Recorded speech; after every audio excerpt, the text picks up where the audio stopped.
Today we're talking about free stuff, everybody's favourite thing. In our case, it's free pixels and colours using the Atari Falcon's amazing Videl Graphics modes and software resolution enhancers. But first, a little quality of life improvement.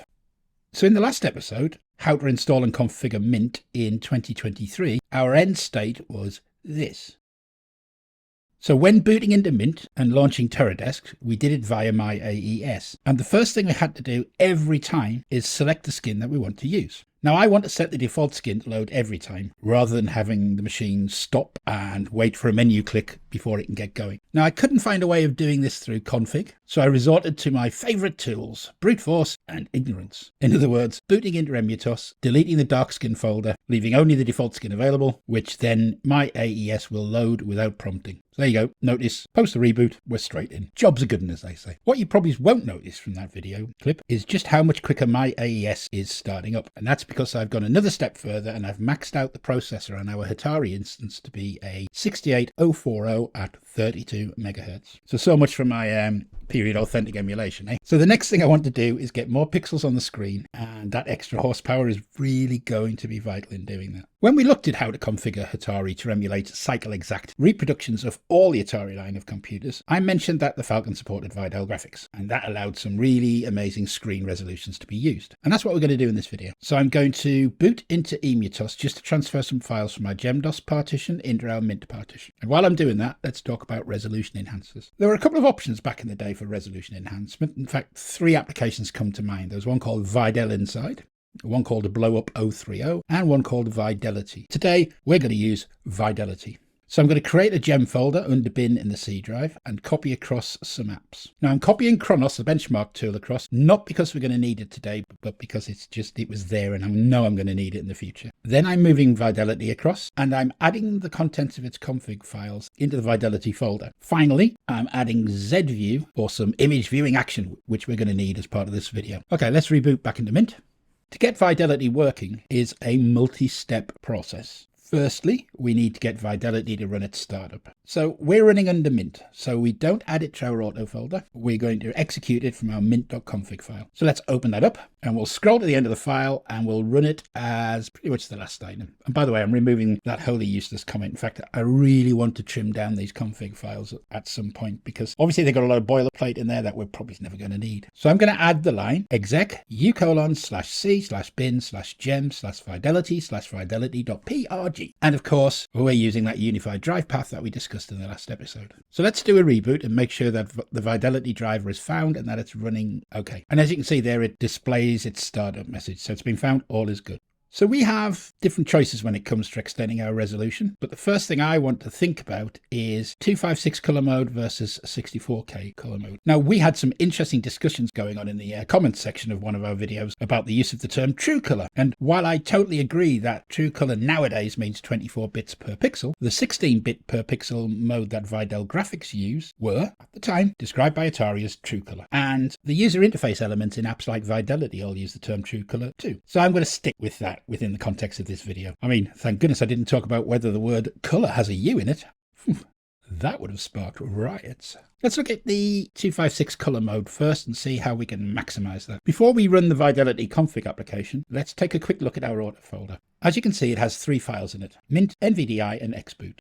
Now, you might ask why I'm showing you that. And as we'll see in a minute, Videlity saves its config file into the auto folder. But since we're not running Videlity from the auto folder, it's actually going to try and load it from its application folder. And because of that, my first experiments with Videlity failed. So I really just want to point out what's going on. So let's spin up the Videlity config editor. Now, there is a lot to unpack here. But first, a warning. A big, bold, flashing warning. If you're following along at home and you're on an emulator like Atari or Steam, you can go about using this tool with abandon. However, if you're on a real ST, on a real monitor, don't follow the steps I do here. You could damage your monitor or break it completely. So if you're going to use it on a real monitor, you really need to sort of double down on researching your monitor specs and keep inside of those specs. And I mean, that's not just backside covering, right? I've done this. So well, not quite with Fidelity, but when I first set up X Windows on a PC under Linux in the early 90s, I got the dot clock values wrong. And I ran Start X and I sort of heard this.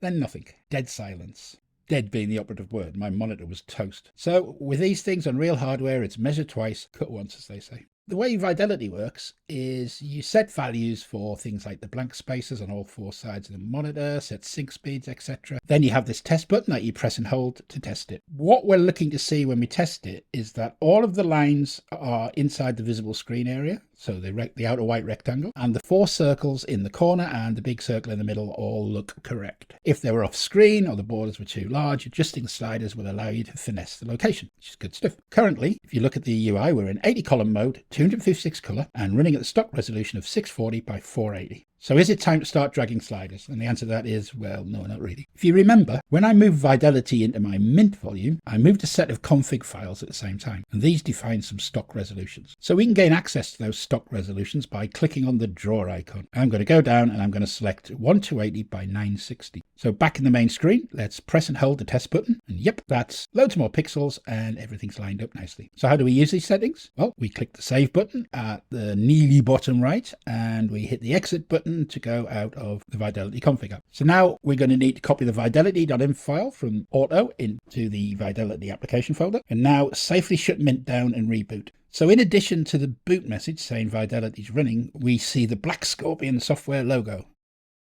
And as you can see from the tiled background, we have many more pixels. And looking at the interface, smart and dandy. We're not limited to 256 color mode.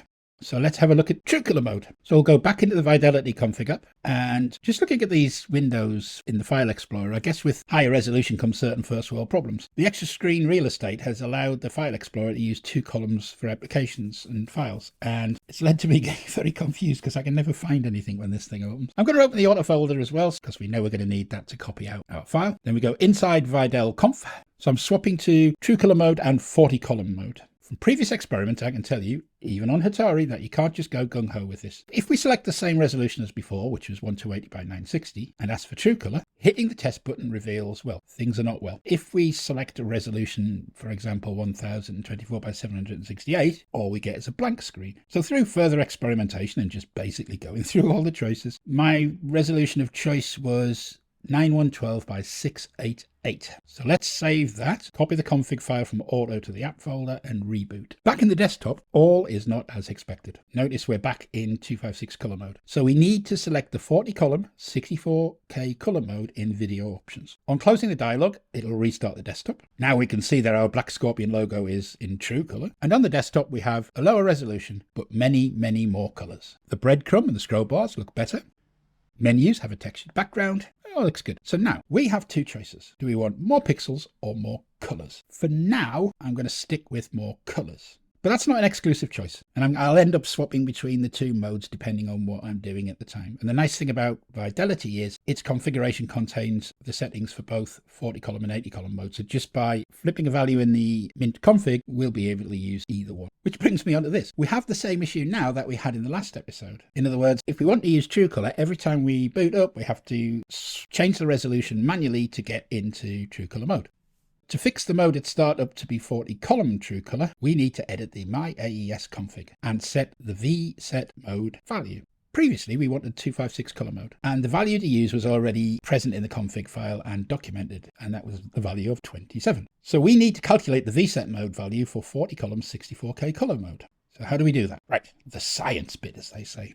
The mode number is set from a number of flags combined into a single binary value. Bit 0 through 2 set the number of colors. Bit 3 sets the column mode, bit 4 sets the monitor mode, and bit 5 sets the TV frequency. For our purposes, the rest are unimportant. Actually, so is bit 5, but never mind. Looking at the original settings for 256 color mode, we see it had 3 for the number of color planes. That's binary 0, 1, 1, and shown in the value in yellow. 1 in bit 3, in a kind of a lilac-y color, enabled 80 column mode, and 1 in bit 4, which is sort of pinkish, set a VGA mode, which is what we're using. The rest are all zeros. So that all adds up to the value 27. And more importantly, that agrees with the value in the config file that was already present. So now let's work out how we specify 40 column true color mode. So we need to sub in the value 4 into our first 3 bits. So that's binary 1, 0, 0, and 4 being, as I mentioned earlier, true color. Then I'm going to have to set bit 3 to 0 to say it's 40 column mode, and then sum it all up, and we get the value 20. So let's put that into our config file. Now we do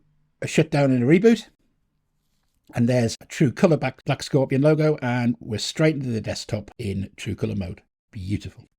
Except I mean, obviously, I really don't like the tiled background. I mean, we're going to have to get that fixed, aren't we? So I copied the Z View image viewer earlier. Let's do a little navigation through the file system and find out where the desktop image lives and its name. And as I've said earlier, this 2-column mode is doing my head in. I can't find the app. Right, let's navigate to the My AES default skin folder. And after the preview updates, we can see that desk.png is our background.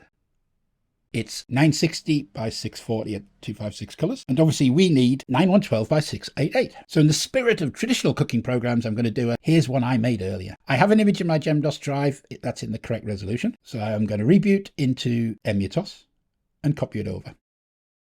And the reason I have to reboot is it seems that my AES locks the desktop.png image while it's using it. I don't know if it's perhaps memory mapped it. It could be. Right, so let's do a reboot and see what we get. There he is. Sinister yet charming. On reflection, though, perhaps Harley Quinn might have been better, but never mind. Right, so today we got more pixels on the screen and a true colour, brackets not true colour, display and a pretty desktop wallpaper. Next time, we're going to get a better desktop. But that's all for now. Thanks for watching, and I will talk to you soon.